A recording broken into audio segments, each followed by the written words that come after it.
So for those of you who may or may not know, there was Images of Research last winter that kicked off, and the idea was to invite graduate students to submit an image and accompanying text that symbolizes or encapsulates their research. And the idea behind that is to gain some experience with knowledge mobilization and reaching an audience that would extend beyond your particular disciplinary confines.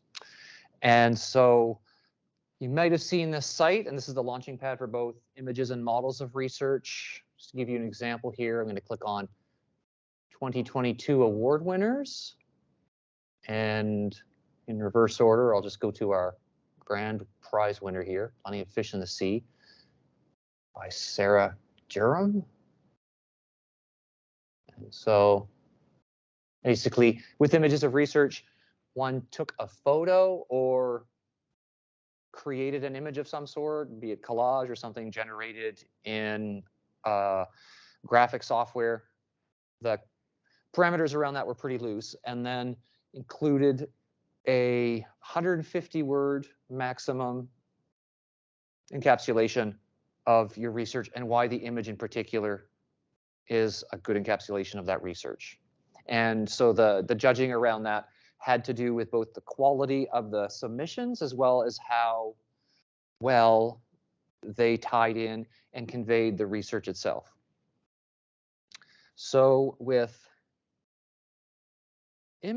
models of research, the idea is to branch out into 3D.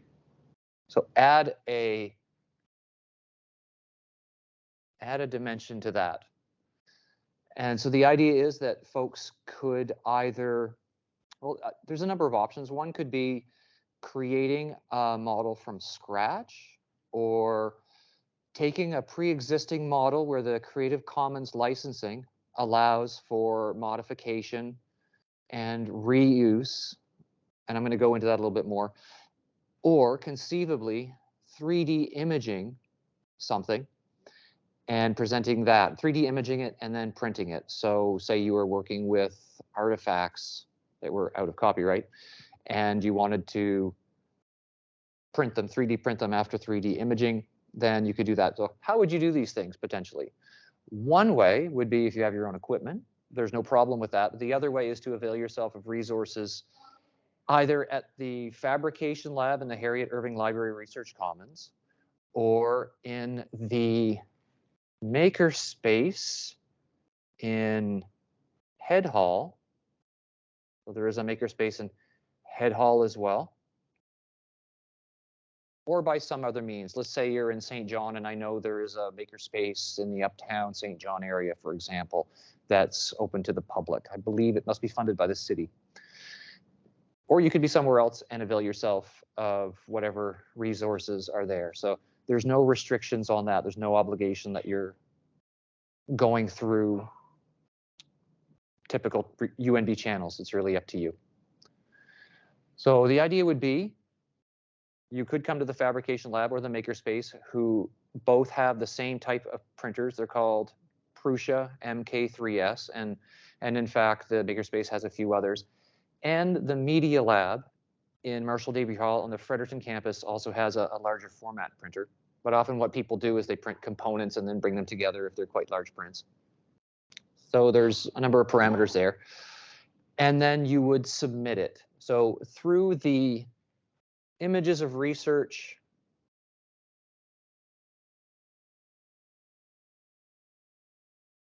bear with me here, Images of Research portal, there's a submit your image, and then on January 30th, there will be a submit your model button. What you would do is, after you had your model printed, is fill out that form.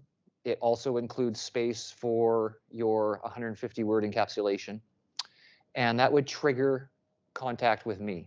So I would take a look at it at your submission and let you know if there's any issues, and otherwise figure out a way that we can create a video that gives a full view of your model that we can then upload into the submission package that the judges would look at, and then subsequently present those on the eventual website of entries and winners.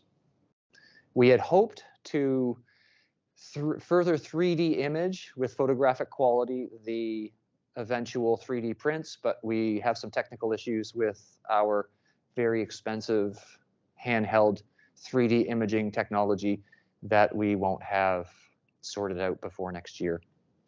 So that's just the way it is. So for now, we're going to be capturing them through video. So the images of research submissions are images that are submitted by the entrants, but with models of research will work together. If you're on one of the Fredericton or St. John campus, then it would be relatively easy because in the Clone Commons, I have a colleague there that can help with that. Or Fredericton, it would be me. And if you're elsewhere, then we can sort out a way. I'm just going to be using my iPhone anyways. And so with some parameters around what you need to do, I'm sure that that could be worked out.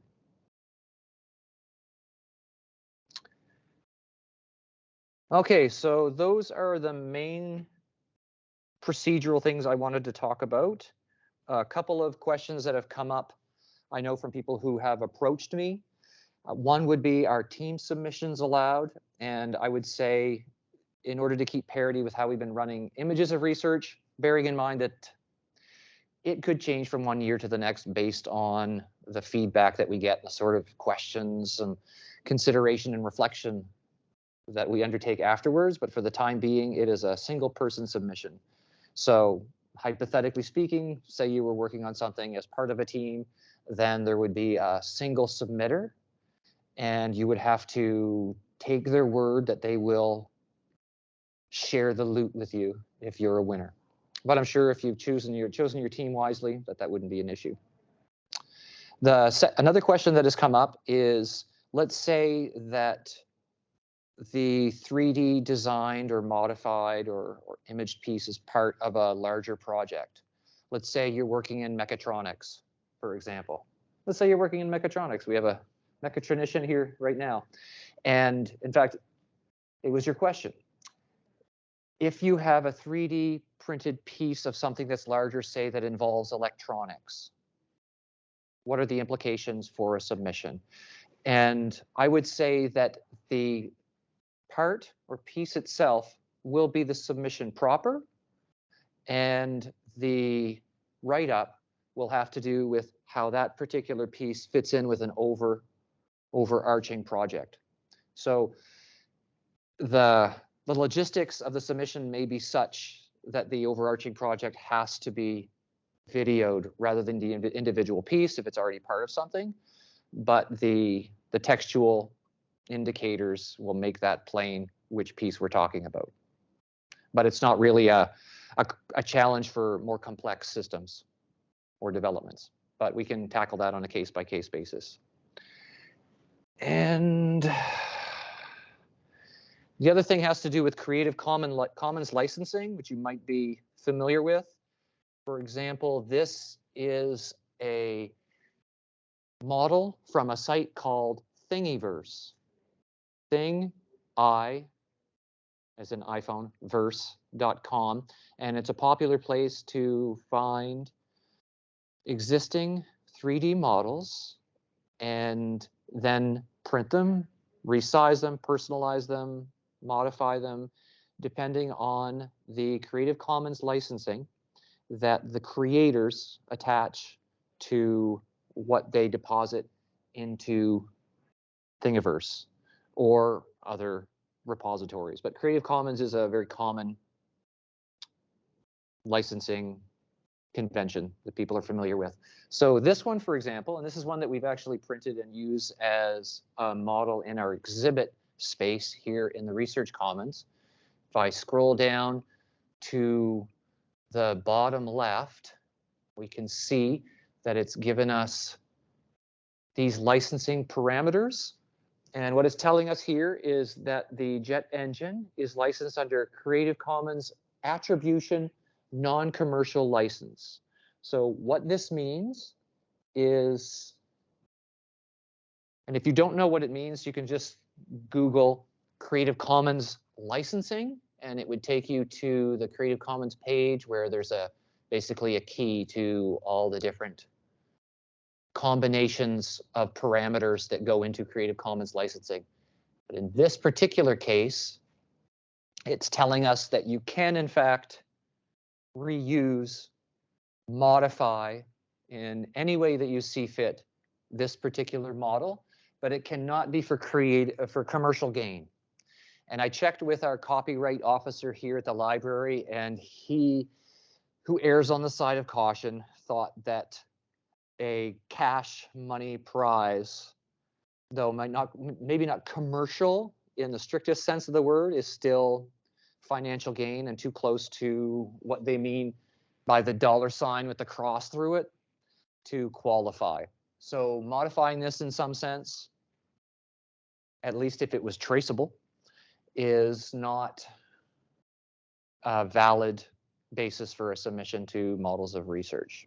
But then you'll see others that don't have this $ if it's something, or let's say you have, and something that happens here is people in various labs on campus come to us and they know they need a particular part, replacement part for something, or be it a microscope or some sort of piece of technology, and they either design this or they figure out a way to emulate and print it.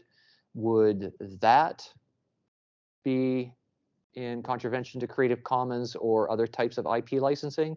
It's going to very much depend on the technology on a case-by-case basis. So I would recommend, if anybody wants to take this approach, and I think it would be intriguing for someone working in a lab who found that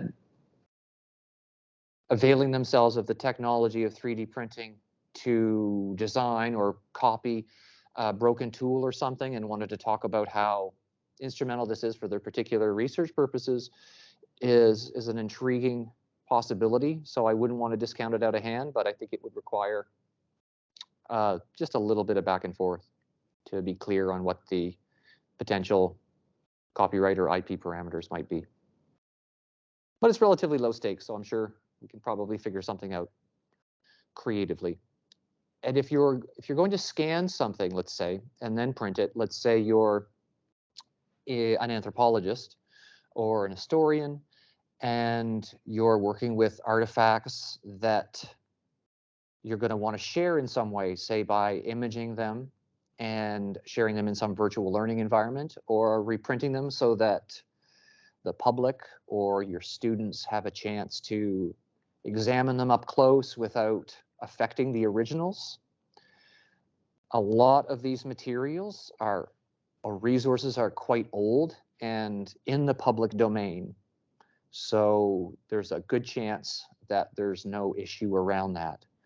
However, if it has other particular issues, let's say it's indigenous artifacts, then there's other considerations to think of around that in terms of appropriate handling and whatnot. So again, that would be a case-by-case basis. And I certainly welcome anyone to reach out and inform me about the plethora of possibilities that are already floating around in your own research, in your own minds. So that, in a nutshell, are the things that I've been thinking about around models of research. And so it's going to open again on January 30th. I think that's a date. I always have my dates potentially jumbled. 31st? Okay, yeah, because January has a 31st in it.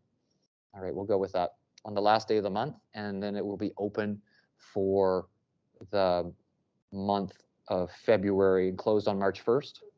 Closed on March 1st.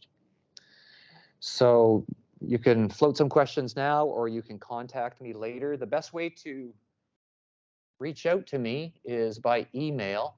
And so one place to find my contact information is on the images of research. Oh, maybe not.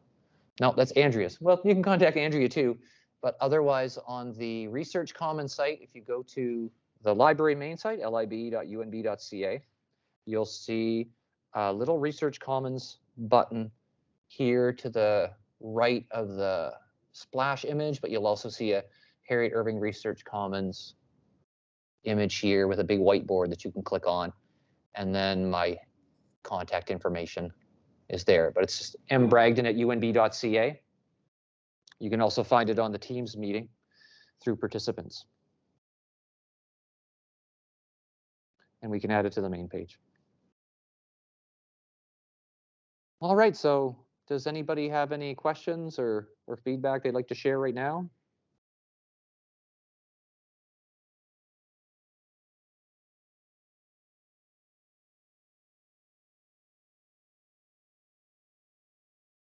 Okay. Any questions from the room? You're good? No questions, but thank you for the. Great, you're welcome.